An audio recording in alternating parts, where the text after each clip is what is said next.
Yo, what up? It's D. I thought I'd just throw this video out here on how I did a wheel and spokes on a 2021 Husky FC350 front wheel. Just going real quick through this video. This is the stock wheel. I'm measuring the bottom lip of the rim to a flat surface. You can do this in the stand, but if you don't have a stand, I just do it on a flat surface. So say I had 2 1/4 on each side, it's centered. That way it gives me a base of where to be when I release the new wheel. So I look at the wheel, take pictures of the spoke layout and stuff before you rip it apart. I'm gonna rip this one apart. It's usually a Phillips or a Allen head on the inside of the spoke nipple. I'm just using an impact wrench, ripping them apart. Yeah, so I'm replacing this wheel with a Tusk wheel. It's pretty warped. And I'm replacing all the spokes. I've done it without replacing the spokes before. It's a 2021 Husky. I'm gonna reuse the hub, and yeah, we're short money on Rocky Mountain ATV MC. So anyway, as we go through this, I'm just gonna have some pointers out there for you, things to think about. I'm looking at the spoke pattern. Note to self, on the hub, each side of the hub has 2 holes near the wheel bearing for the spokes. One is like an outer and one's an inner. So one hole's facing the inner of the hub and one's facing the outer. So keep that in mind, because that's going to make a difference when you're putting the spokes in. So yeah, I got all the spokes out. I memorized it. I've done like 4 or 5 wheels now. It's really not that hard.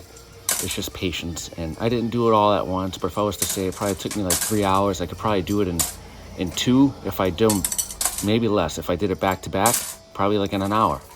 So now's a good time to clean your hub or polish it if you prefer.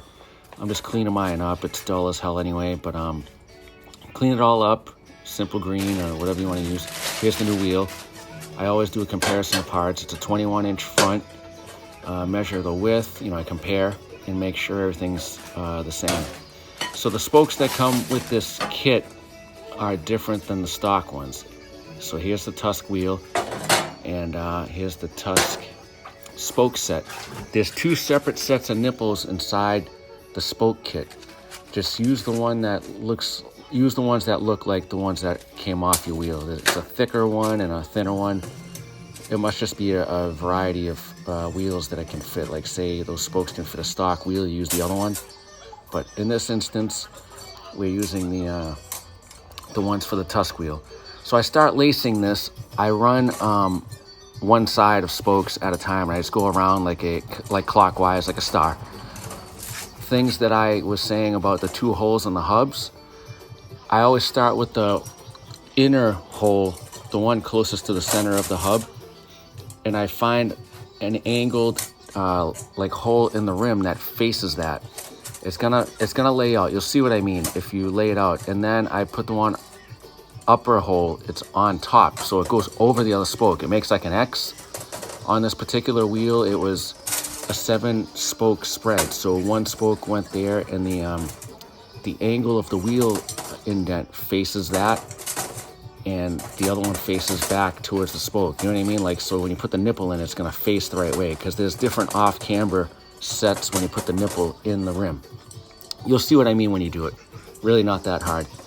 So it goes every 7th spoke, those 2 spokes go. So I just kept going round and round and put the next 2 in and line it up on the rim for the 7th hole within each other. Just always do the inner, I want to call it the lower spoke first, because then you don't have to take it back apart, and you always want the inner one to be under the upper spoke.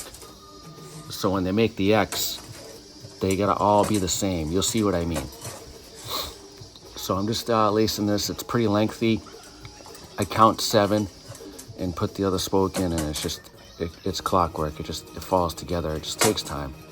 Going round and round, watching the wheel go round and round, and finger tightening the spokes, the nipples.